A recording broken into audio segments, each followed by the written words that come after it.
Welcome back to How Logical. In today's video, I'm going to show you how can you caption any of your Instagram post. So without any further ado, let's dive right into this exciting video. Step 1. Open your Instagram application. Firstly, you have to open your Instagram application, and after that, just simply go to your profile by clicking to the profile button from bottom right corner. Step 2.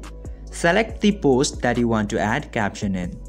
Now after coming to profile, you just simply have to select any of the post that you want to add caption. And after selecting the post, you can see the triple dot into the top right corner. You just simply have to click there. Step 3. Click to edit button and enter the caption. Now after tapping to 3-dot button, you can see this edit button into here. You just simply have to click into edit button. After clicking there, you can write any caption for the post. And after writing down the caption that you want, just simply click to this blue tick button into the top right corner. By following this very easy steps, you can also add caption into your Instagram post. I hope this video was helpful for you. If yes, like to the video and share it with your friends. And subscribe to the channel to never miss another update. Thank you for watching.